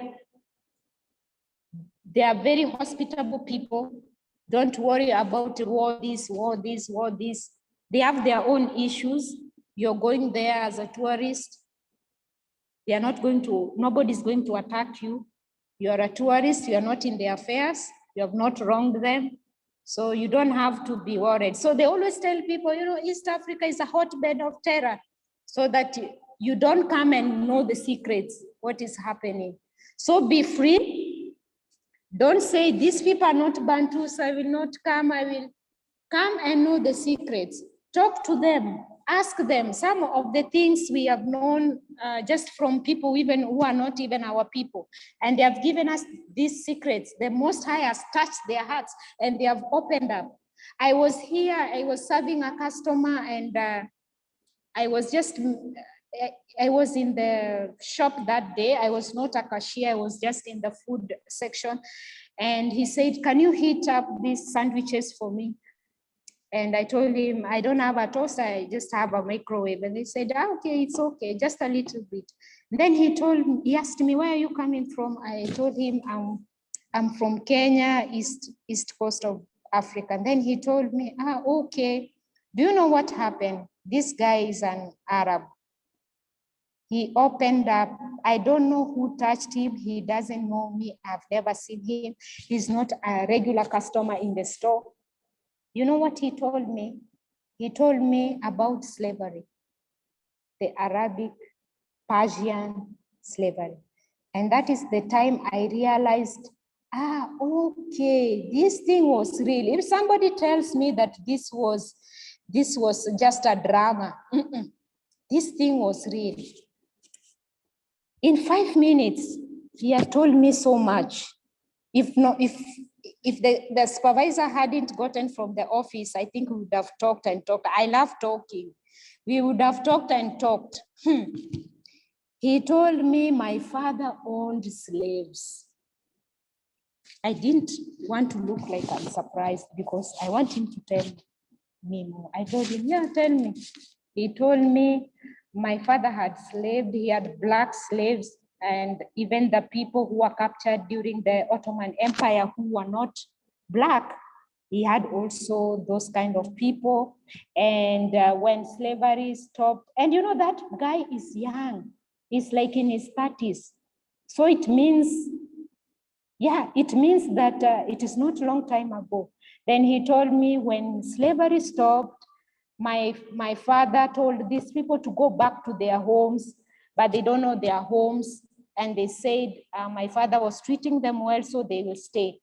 So he gave them some wealth or something to start a life. And, you know, then I said, really, this slavery, this thing was real. He told me, his father owns, he told me, really. And I didn't show him that I'm angry with him. At least he told me the truth. The other people just defend themselves in the name of religion. He told me. So slavery happened, whether it happened in the East Coast or in the West Coast of Africa. And for now, I got a revelation about the East Coast of Africa. If I have a revelation about the West Coast of Africa, of course, I will let you know. But for now, we were sharing with my sister about the East Coast of Africa, about the Zanj. Remember, in the East Coast of Africa, we had Persians coming to trade. We had Indians coming to trade. We had Arabs coming to trade, and all kinds of people. And later on, when the Portuguese learned that there was a trade that was very profitable, they also came to the East Coast of Africa.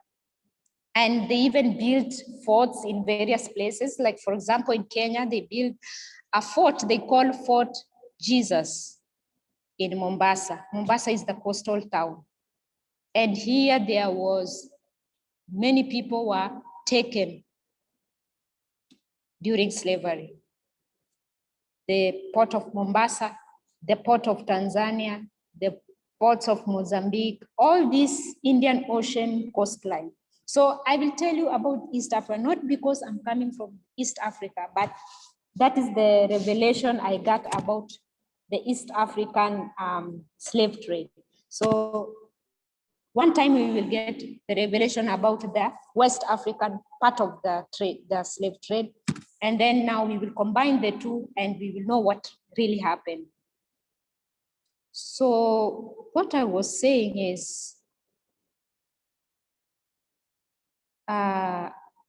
we have to know the reasons why these people came to the coast of Africa.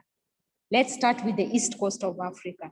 Now that we know all our enemies, all our captivity was within the land until the time we moved out of the land and were taken to the Americans, we were taken to Arabia, we were taken to Europe. That is now I can say the third captivity. So the first captivity with the Assyrians and the Babylonians, it was just here in the land because these people were our relatives.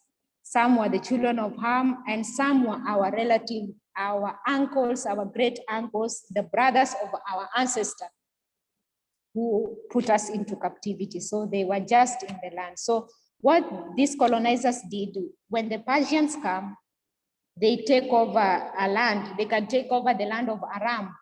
And then what they will do, they will learn some Aramaic. Then when they go back, because they are traders back to their land, they will take some of the language to that land. So if they come and capture the land of Ashur, they will take the history of Ashur, put it in the other place, rename places in their land with the names, change history. So that is what was going on. If they come to Egypt, they will call themselves ancient Egyptians. They will take up the history of the land and on the history of that land, they will say they are the people. So what I was saying is, if you have a chance to visit Africa, now that you know that the Bible lands, the scriptures was talking about these lands where you see plateaus, where you see rivers, where you see ostriches, where you see the Congo peacock, where you see the hippopotamus, the rhinoceros, the apes, where you see the hills of copper and iron in Zambia and the other places where you see the minerals in the Congo, where you see the Great Rift Valley, where you see the Great Lakes, where you see the Great Desert, where you see everything here is great, all right? If you know that, you now understand that this is the land where all these things were taking place, come visit. Do research about Ethiopia. If you can come to Ethiopia, well and good. Come and tour. The people there are very, just like any other African, they are very hospitable. You come to Sudan, they are hospitable. You will get a tour guide. Anywhere you will go, you'll be welcomed. Do your research. Ask them questions. You see, in good faith, you will get the answers. The Most High will touch them. They will tell you even what was maybe even a secret. They will let you know, you see. So come and tour these places. So I've tried to look for the old lands in places like Kenya. Although this land, there is a time it was taken by the Puntites, it was taken by the, when we went to captivity and we left the land, we came here. We find that the people are in the land. Then we start fighting, we take some land, then we stay side by side with them. That since biblical times, it has always been happening. It has always been happening like that. So you can come and visit. Whoever is not sure about Shinar, just look for the telephone numbers. You can call that university and they will tell you this is the land of Shinar. The land of Shinar started from Egypt. You come to Sudan, and then you go straight to the Horn of Africa, Eritrea, Djibouti, Somalia. All that was the land of Shinar. So you can look for the scriptures. I don't have my Bible here. And you can find that. So When you come to tour Africa, just don't come to see the pyramids, make yourself happy. Don't come to just to dive or go to the beach or just see safari. Look for those biblical lands. Very, very important. Hey, Dada, before we Yeah. wrap it up here, a quick question. You talked about the Greeks being in Ethiopia and the church being built in Sudan and Egypt, as far as And Christianity. Ethiopia as well. Yes, in Ethiopia. Yeah, the Greeks were in Ethiopia. So who built these churches and who brought Christianity there? Was Christianity there? What is known on the land? So just for clarity for us in the diaspora, because there's so many things that's being spread abroad. So on the land, what are they saying about these areas in Christianity? Because now they are in Christianity, they have that cloud over their eyes, so they cannot really tell. So to them, it's a good thing because they are in Christianity, they are in religion. But now for us who have been awakened, I don't know if I'm the only one who is getting this revelation, but I know there are other people. It's only that we haven't talked to them. The Greeks came to Egypt. They conquered when they came for us, they start with the lands of Ham. They know if they come for us, we will run to Egypt for safety. So and the children of Ham, they are tough in war. They are tough in war even now. They don't play. They know how to use the arrow, even the guns, whatever will come their way, it's a weapon, they will learn how to use it to defend themselves. So they knew that they have to cut the people of Ham, intermarry with them, maybe mix with them and spoil their lineage, take their lands, take the artifacts they can, take their history, and then when they come for us, we don't have an anchor. Even if somebody is your enemy, but they are your neighbor, when you have a problem, you'll say, you are in Kenya and you're saying, "Hey, Ethiopia, please send some troops. Somebody is hitting me here." So they had to deal with the children of Ham first. So they dealt with them first. So if they were to bring something controversial like religion or something, they had to start there because they know now the civilization is here. It was left here. These Bantus ran to the south. We have to remove this civilization. We have to destroy this one first so that when these people run here, they have no help. We have already looted everything.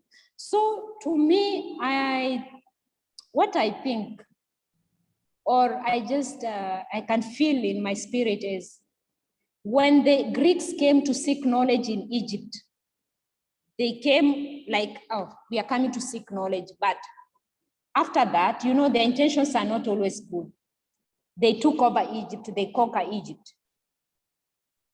The Romans came, they did the same thing. But it doesn't mean the Romans weren't in the south. The Greeks weren't in the south. But majority were in the north. So they are the ones who started destroying the northern part and the civilization that was in the north. So I think the Greeks, after killing the Messiah, the Greeks and Romans, they left that land, and because they know some Bantus had run to Egypt or Kush, so they went there and maybe they put them in prison, you never know. Because now the New Testament also is not explaining much of what happened. I think the Greeks took the scrolls and took everything, but they loved the land. If you ask any Mzungu who has been in Africa, they don't want to leave the land. So it seems that they loved the land. They wanted to stay. They wanted to make their own territories there. Okay, they thought they will stay for long, like they will stay there forever. That's what I'm thinking. They thought they will manage to stay there forever. So they converted the people into the Orthodox Greek kind of religion. So by the time these barbarians in the north get the book, and they're being told, stop being barbarians, stay like this, the religion has already spread in Africa, especially that part of Kush. So I think most of our people were hiding in Kush, because you see Zephaniah is giving the prophecy for beyond the rivers of Kush. That time he was in Kush. So it seems that in Kush, there were our prophets who had gone to hide in Kush and Egypt, that time of all these kind of captivities. And so I think that is the time the Greeks now want people to help them translate the scriptures. And from that, they created a religion out of it. But I don't understand what kind of evil is that got into them. I don't know. They were lied to by the devil, Hasatan himself.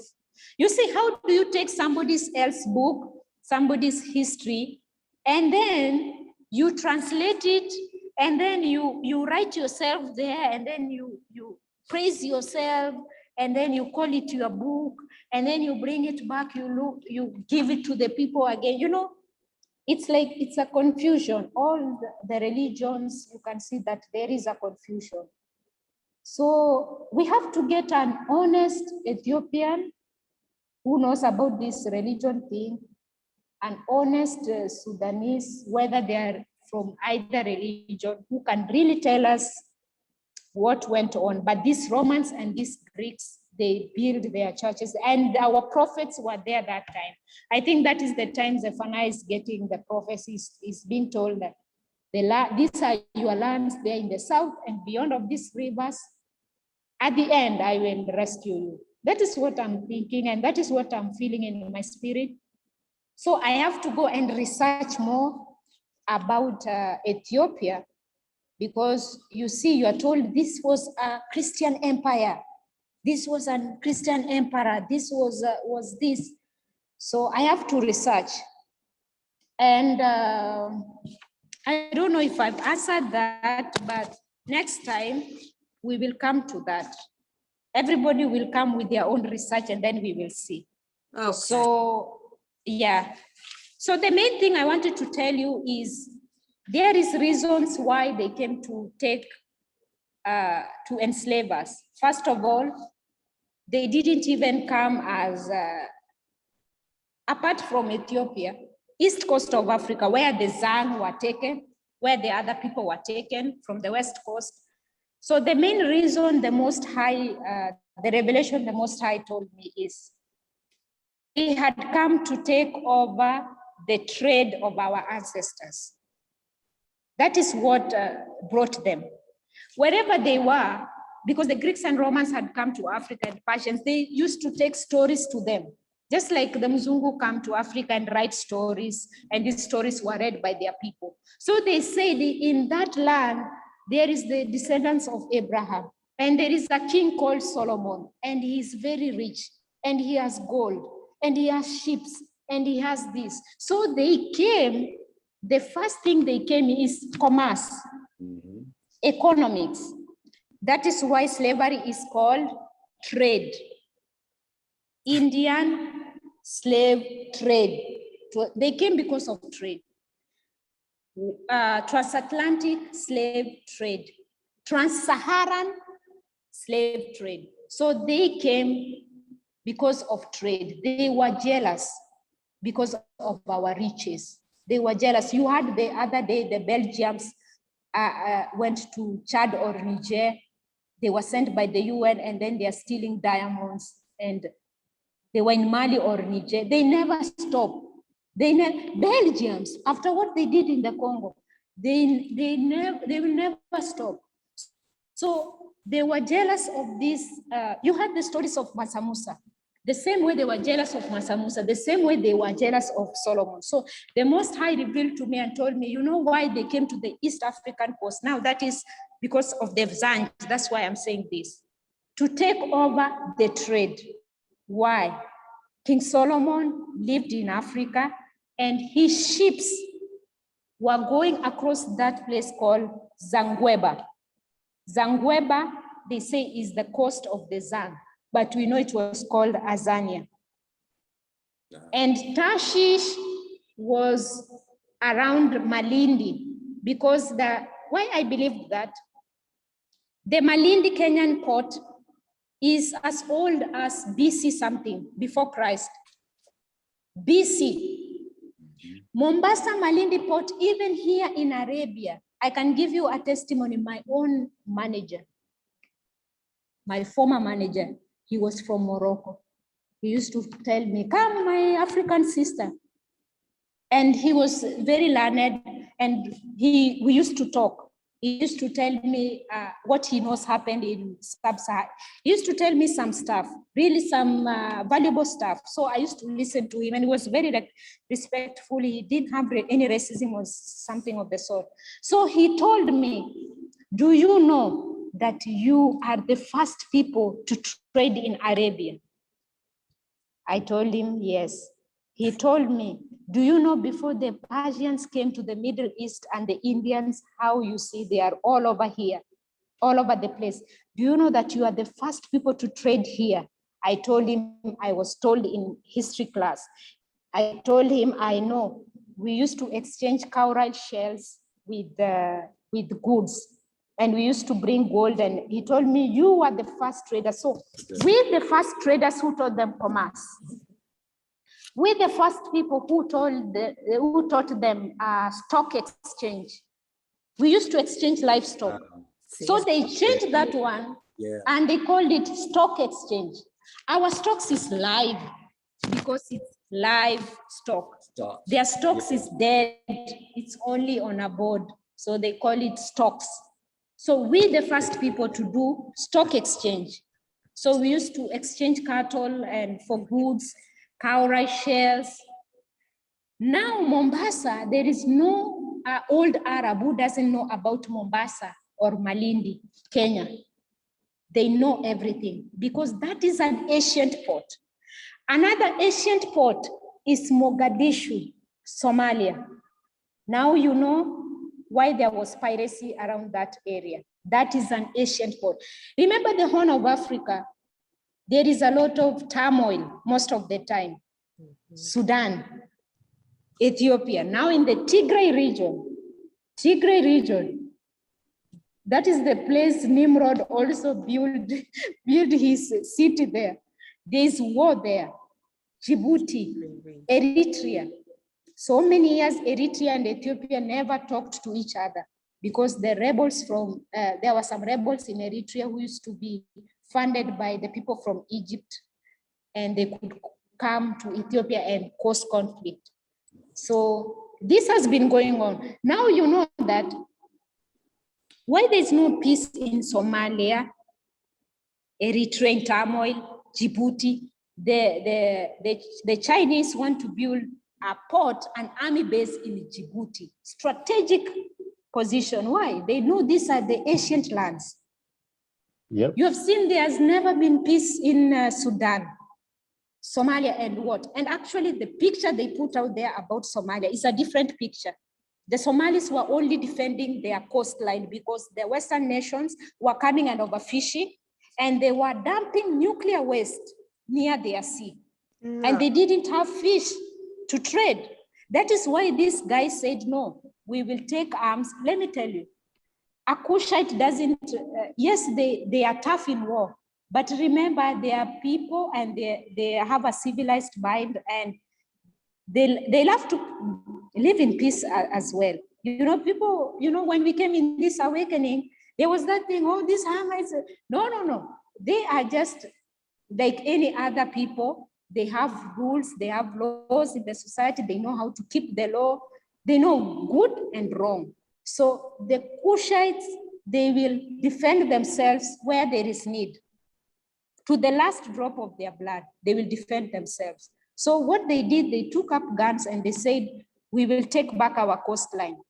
Because the Europeans have used our coastline. You know, they don't pay us anything. But when they reach the Suez Canal, they pay Egypt money for their ships to cross and go to the wherever. They use that sea coastline. But for us, they never give us anything. They use that Mombasa port because, you know, the waters there are good for sailing. They use the Tanzanian coastline, they use the Somali coast. So it reached a point, these people took guns and they said, okay, you never cross here. So they started hijacking ships as a lesson. And actually the Western nations were very, very shocked. And they even acted it in a movie. They put it in a movie about the piracy.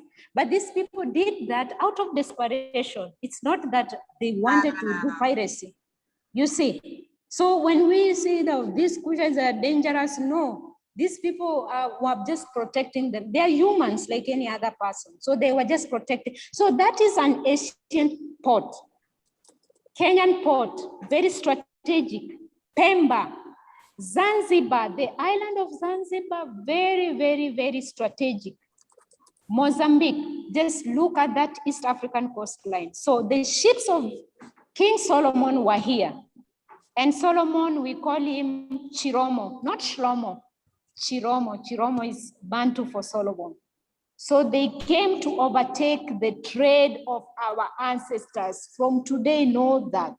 They didn't come, oh, these people, they are savages, we want to civilize them, so we will take them to slavery. No, they came to overtake the ports of our ancestors. And you know what? They overtook the trade.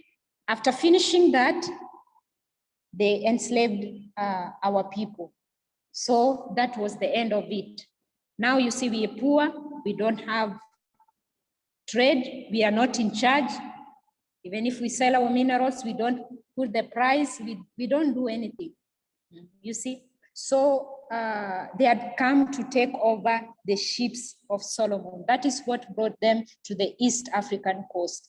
And why do we know that? Because the land of Ophir is right there in Zimbabwe. That's where King Solomon got the gold from. So they always lie to you that Ophir is in Middle East. No, the land of gold and onyx stone and precious stone is there. That's why this British guy came and colonized Zimbabwe, and he calls it Rhodes. Yes, he called that land Rhodes. See how they put sanctions on Zimbabwe for years and years because Mugabe chased the colonizers from the land. So you can see that these things keep on repeating themselves. There is nothing new under the sun. There is nothing new. If you see war in the Horn of Africa, know that this place, from ancient times, there were some wars or something. If you see famine in sub-Saharan, if you see locusts, these things, it's not new. It's not happening now because of global warming. These things used to happen, but our ancestors knew how to survive. So they came to take over the trade. So they took over the trade, they enslaved the people, and they were happy. And they went home very happy. Then they went to find other lands. So the Romans never died. The Romans never died. Remember the Romance languages. The Romans are still alive. The Romance languages, the Portuguese, Spanish, Italian, which other language? Romania, French. Those are Romans. It's only that they're not called Romans. Those are Romans. We are in the end of that Nebuchadnezzar's vision of the beast. They are the new ruling Roman Empire. So they didn't die. So when they tell you the lost tribes got lost, Canaanites got lost, Jebusites got lost, Sidonians got lost, Phoenicians disappeared, Philistines disappeared, Cushites disappeared, Babylonians, Assyrians, no. How come they disappeared, but the Romans are still around? So don't believe these people. So they came specifically to take over our wealth.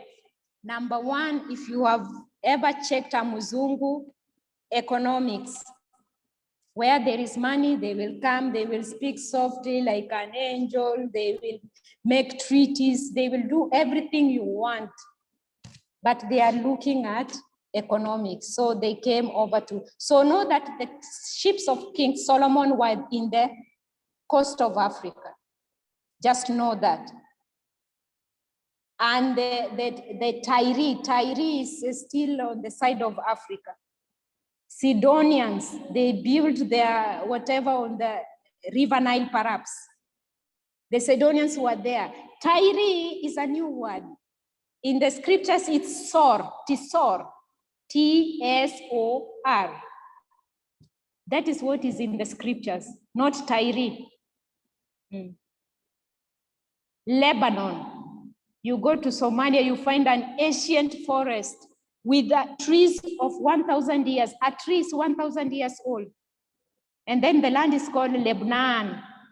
And then they take Lebanon of the Bible, they put there in the Mediterranean. And you think King Solomon went to Lebanon to get trees. But it's here in Africa. So this part of the Horn of Africa, don't think it's all a desert. There are so many highlands and there are so many rivers. There's even a river they hide. There is a third Nile. They never show you. Atbara, the Black Nile. They never show you in the maps, even in the books. Because probably there is something is being hidden there. So there's a Black Nile? In addition to the blue and the white Nile, there's a Black Nile. Yes. We were talking with my sister. She's called Deborah. She is in the US. She's my good sister. We always are doing, this is not only research on my own. I get a revelation. I talk to her and she tells me, I am with my laptop here. I never knew that my iPad was working well until now today. So she tells me, I'm here with my laptop. I'm just going to connect the distance and find this place for you, because I was telling her, sister, just to find when we came, we crossed the sea, where we reached. Look for Selim. She told me, Selim is just here near the sea. Sister is here. She's shocked. She's shocked. Sometimes she tells me, I'm angry. I tell her, relax. So when she gets a revelation, she shares with me. Even we want to buy those books that they are still hiding. We want to know about the Babylon, the old Babylon that was called Old Cairo. We want to know what was happening there. The Phoenicians were here. The Phoenicians were living in either Eritrea or Ethiopia. That river that place they call Tisor, Tyre.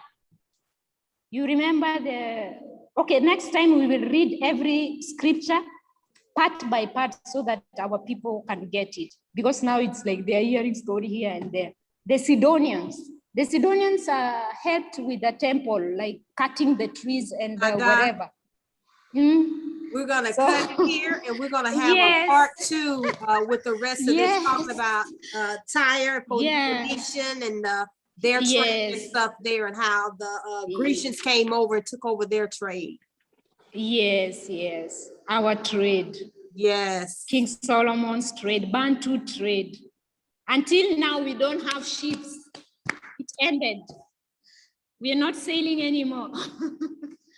Okay, thank you very, very much. Asante sana, dada. Karibu, Matondo Masaka. I'm very, very privileged. I'm very humbled. I'm very grateful. I don't know what to say. Thank you for your time. Thank you, my people, and whoever is going to watch this video. I'll just advise them not to judge anything. Right now, we are in a moment of discovery. So we're not going to judge anybody. We're not going to judge any Bantu. We're not going to judge any land, because the boundaries we have are not actually the ancient boundaries. So I would like them to be open-minded. Remove that map they gave you in your head. When you put like this, you see Canaanites roaming around in Saudi Arabia. You see Ishmaelites here. You see Philistines in Palestine. No, let's remove all they told us and start afresh. We're going to remove all the things they told us and now start afresh. Where is Shinar? Where is Babylon? Where is Egypt? Where did my ancestors come from? Where is this? Where is Assyria? Where is the land of Canaan? Where is our father Abraham? Where is our ancestor Jacob? Where are our ancestors? If I go to Arabia, will I find the bones of my ancestors? No. So we have to look in the origin of man, and we should know that we are the origin, and we should know that we were created in that land, and that is where we live, and that's where our ancestors live. And we remove this, it's called imagination they gave us, or fantasy. This fantasy about the promised land, about fake lands, and we start afresh. Where were the Sidonians when this happened? And then we will get the lands. We will finally get them. Once we get the lands, then this is the story we will tell our children. Because right now in this awakening, what are we going to tell our children? We don't have a story. So we should have a migration story of the Exodus. What happened? Where did we come? Where did we rest? Even if we don't find all the places, but at least connect the dots. Tell our children, no, our children, we didn't cross the Red Sea. We always stayed in our land of nativity, the land the Most High gave us. We didn't just become drunk and went the opposite direction.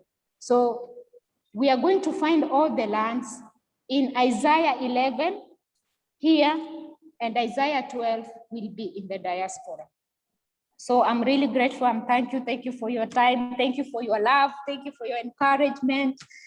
And thank you for, I saw you were amused earlier. What happened? You'll tell me later. What did you see that made you so much amused? You tell me later. I can't remember now. I don't know. I can't remember. You were showing Yaya Mazambi something. I said, oh, it's there. I don't know. You'll tell me later. You were saying it was Mwanza. Oh yeah, it was a revelation that came to us, and I was honing in on the maps on Mara, and when I kept honing in, something appeared that was given to us, and I'll share it with you. I'll share it with you later. All right. So next time I will arrange piece by piece with the scriptures. So the devil today just didn't want me to do this, but he's been defeated because we've finally done it. Yes. So next time, I will just arrange, we will go scripture by scripture, map by map, and try to locate. I'm not just telling people, believe this, Mosai told me this, believe this. No, we're going to do a research together, all of us. This is our project. I told you just a piece of my migration story so that you can be encouraged and know your migration story. How will you tell your children that my ancestors came from Babylon and you don't know where Babylon is? How will you start lying to them? How will I tell my children I came from Sudan? They will ask me, where is Sudan? Sudan is Sudan. No, I'll tell them, no, the land of Shinar. There was a kingdom called Napata. There was a kingdom called Amakure. There was a kingdom called Meroe. Our people came there, and all these cities were built along the Nile River. So I will tell them the truth. This is what happens. And our story will not change. If we will tell our story orally to our children from one generation to another, it will never end. No matter how many books they will read, they'll say, no, my grandmother told me this. So our story, our narrative, this is taking back our narrative. Thank you so much. Thank you. Bye-bye. Bye-bye. Thank you. Matondo. Blessings, Matondo mingi. Asante sana. Blessings. Barikiwa. All right, we stopped recording, you all. Wow. Oh, we didn't? No. All right, bye-bye. I'm sorry. No, All we didn't. Hold on. Mm-hmm.